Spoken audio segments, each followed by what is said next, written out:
Welcome to the 2020 WhistleStop Winter Haven Virtual Hobnob.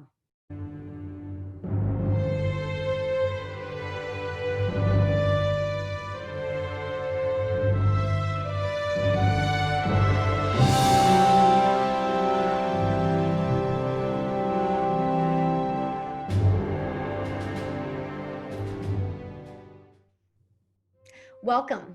My name is Katie Worthington Decker, and I am the President and CEO of the Greater Winter Haven Chamber of Commerce, and it is my privilege to be your MC for this video series. WhistleStop Winter Haven is traditionally an in-person event where members of the public can come together to shake hands and get to know the candidates that are on the ballot through one-on-one conversations. But as we all know, 2020 is a year to adapt, so we have pivoted this event to an online series of Zoom interviews. We certainly hope you take the time to listen to each of the candidates and learn a little bit more about them and what they stand for and while they're running. We have invited every candidate on the ballot in Polk County to participate, and we want to thank those candidates who did decide to do it. Full disclosure, the Winter Haven Chamber does not endorse any individual candidates, but we do believe in an informed electorate. So we hope that you find these videos useful as you are getting ready to fill out your ballot. I'd like to take a moment to thank our sponsors for this video series. Our presenting sponsor is Citizens Bank and Trust. Our Meet the Candidates sponsor is Spectrum. Our additional sponsors include Citrus Connection, the Hemingway Group Realtors with Crosby & Associates, John Wood Realty, and the campaign of Sam Killebrew, District 41. As I mentioned, there are two important dates for you to remember coming up in this election. On August 18th is the primary. And while there are the traditional Democrat and Republican primary races, there are also some very important local races that will be decided during that election. These include school board, county commission, supervisor of election, and the Lake Region Lakes Management District. And of course, the second date to remember is the general election that will be held nationally on November 3rd. We hope that you will find this video series useful, and please encourage your family and friends that are eligible to vote to do so. It is our greatest right as American citizens. Enjoy.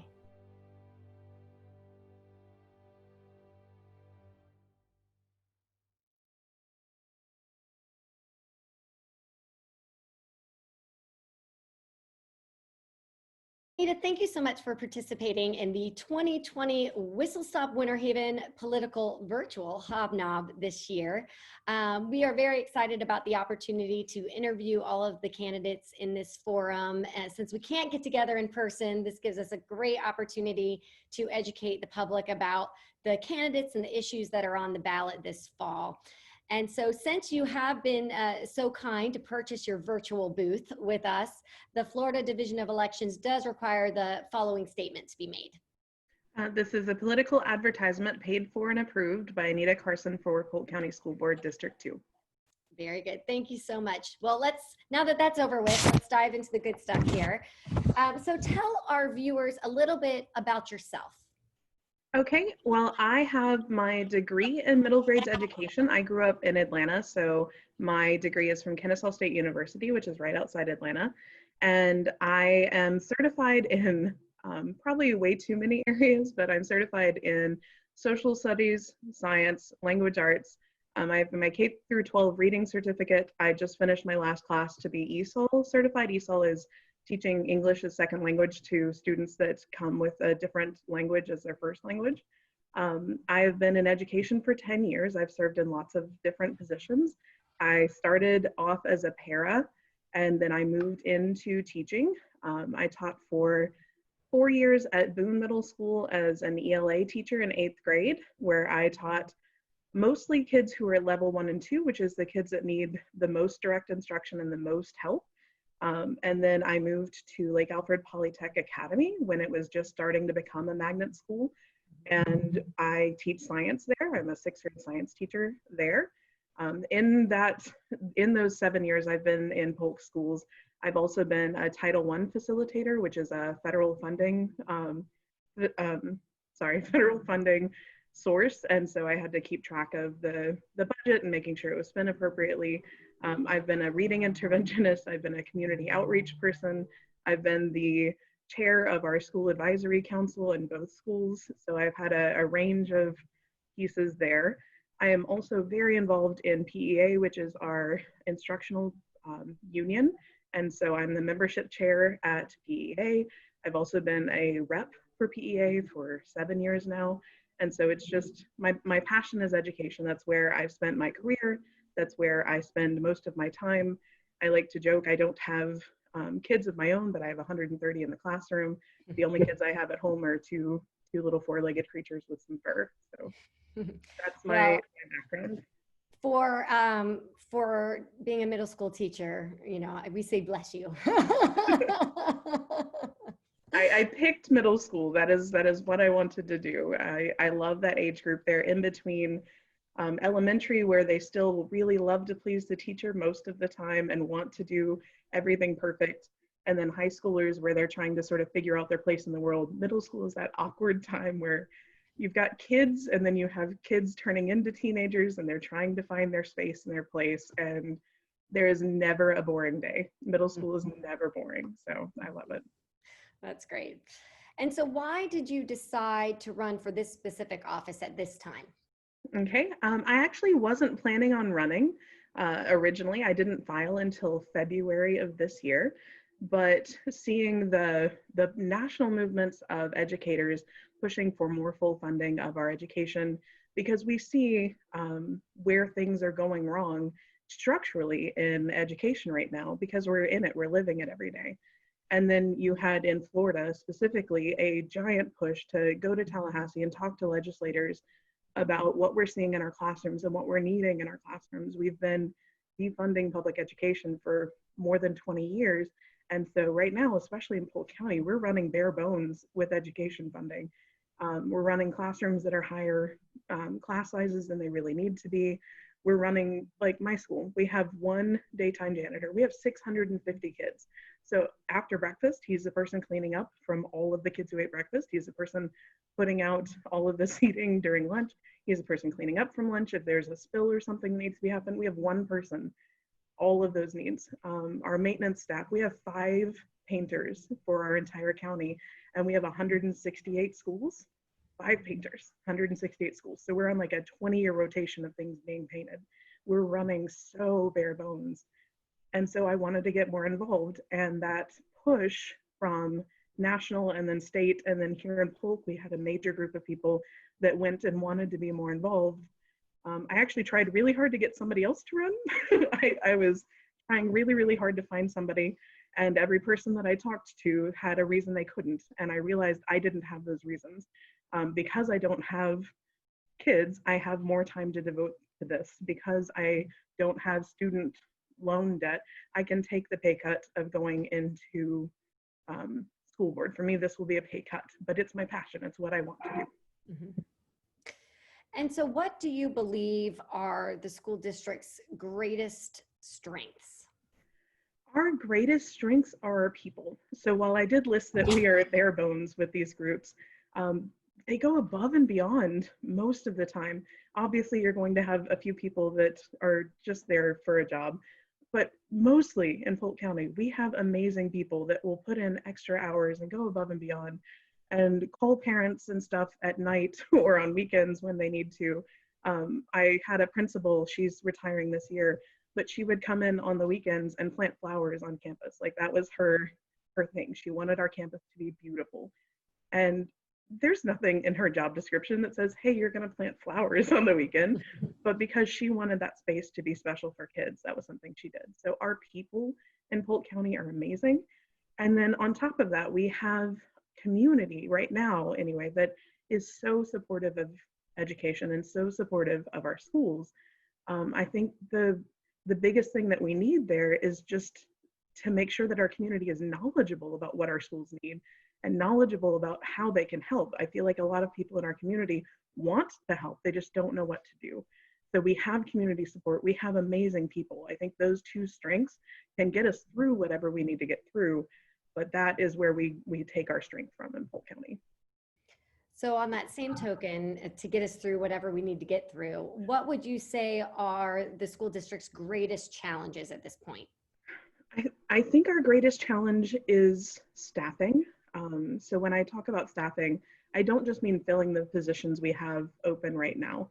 We're actually, because of the budget cuts that are coming out from Tallahassee and because of the extra mandated funds that are being required. So like within the last few months, Tallahassee has pushed through a piece where we're going to be giving an extra $9 million a year from here on out to the Florida retirement system.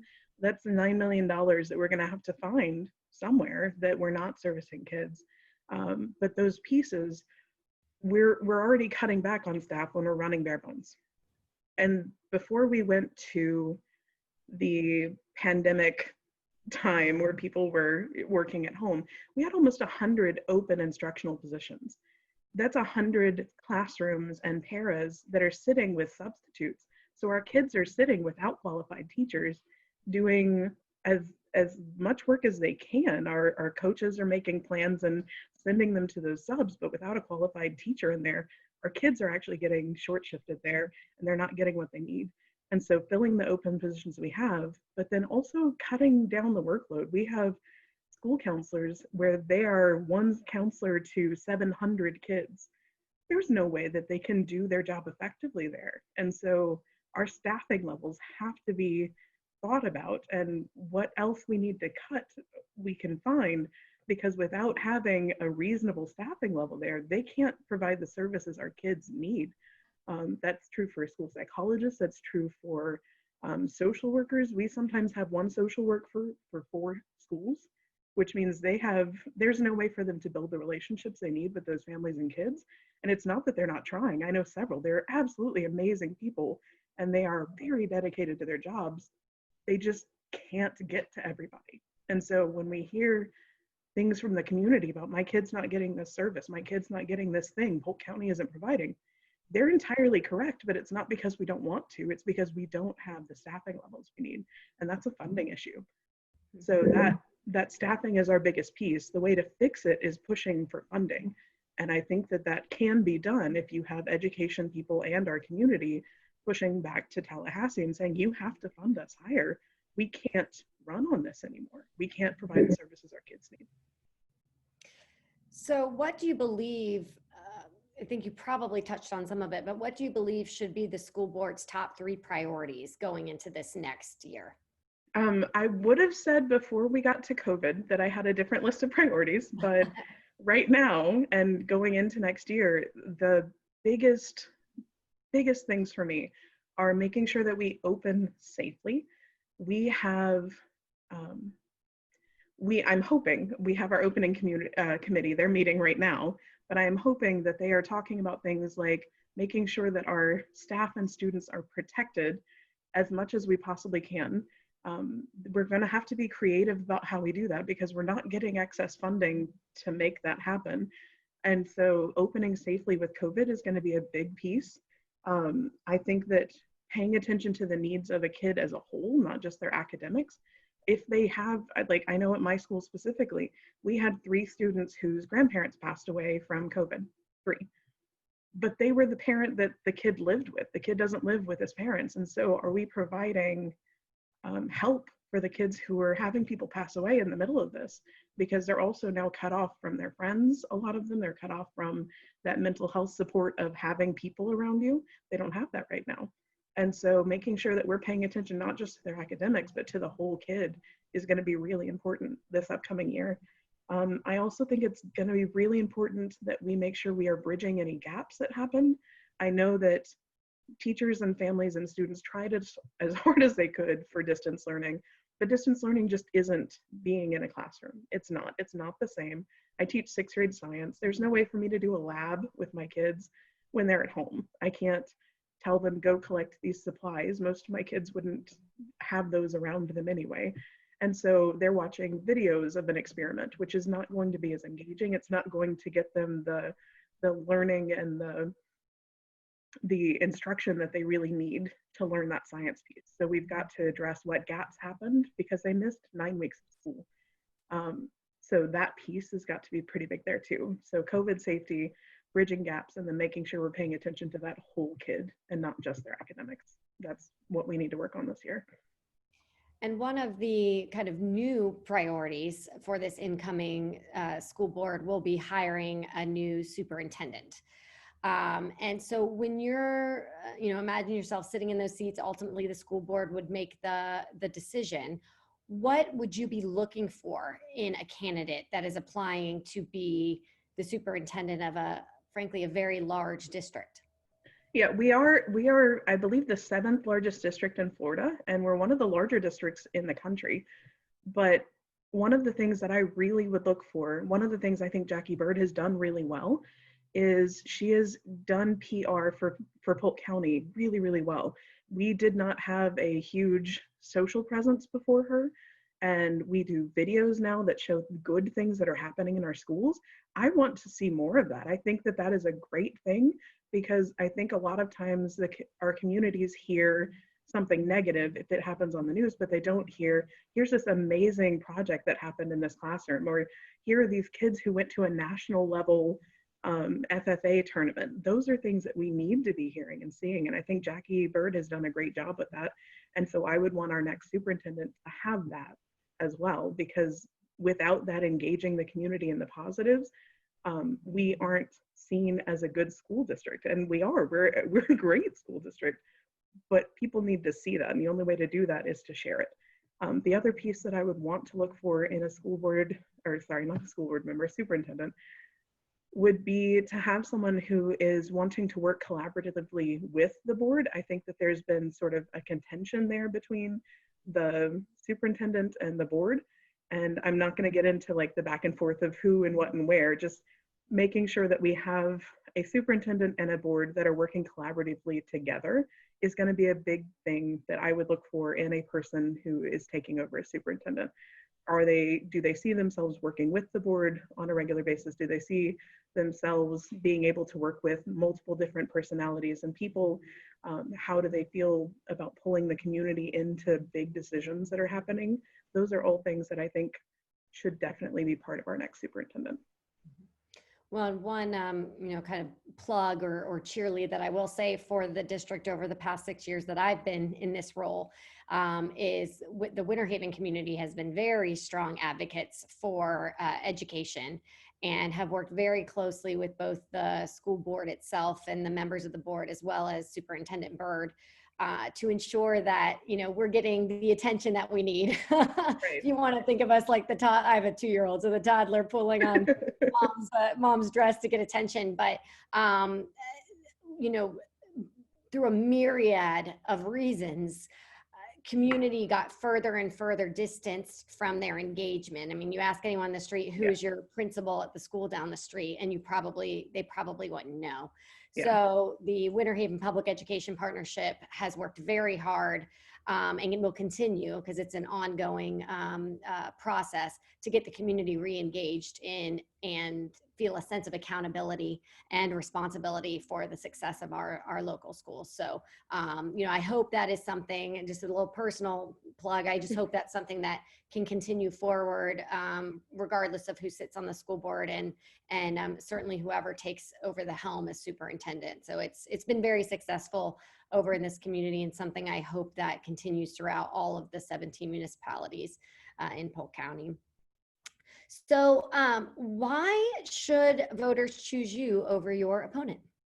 I feel like, for me, the piece that we need on the school board is someone who is not just passionate, but knowledgeable about what's happening in education.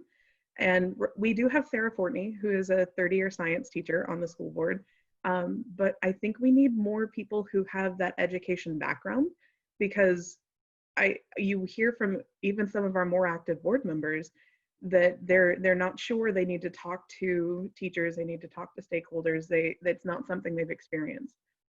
While I'm more than willing to have those conversations with teachers and paras and community members and stakeholders, I also come with a built-in set of 10 years of knowledge about being in those classrooms and talking to parents and talking to students and building those relationships Whereas someone who's coming from the business world, they have business connections and lots of experience in the community, but not necessarily with how that would impact education. So we see that there was a board decision to change from having teachers put in 1 grade a week to 2.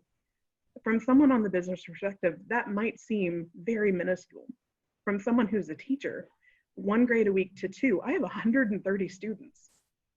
So you're now asking me to grade 130 more pieces of paper or whatever it is that I've asked them to do, another assignment, and then input all of that into my grade book. That is hours and hours and hours of extra work that didn't really get a second thought. And so having that experience of 10 years of education, I can bring that point across and say, yes, that sounds like an okay idea. How is that going to impact the people who are actually implementing it in the classroom? And I won't have to go and talk to somebody about it because I'll know how that impacts the classroom because I've lived. So I believe that that brings a different mindset to what we do on the board.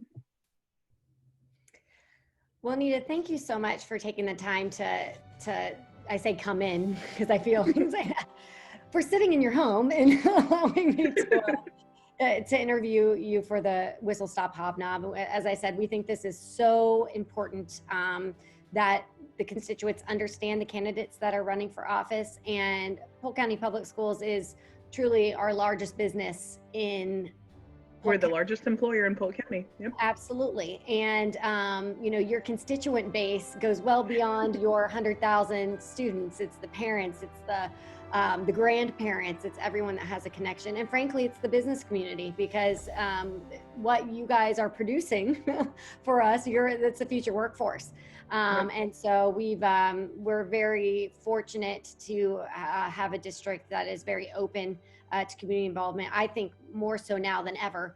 And so as that continues forward and evidenced by the academies and the number of career academies that have been implemented across the district as well. So again, I want to thank you for taking the time to come in and answer my questions, and look forward to the race ahead. So thank you very much. Thank you so much for having me. I appreciate it.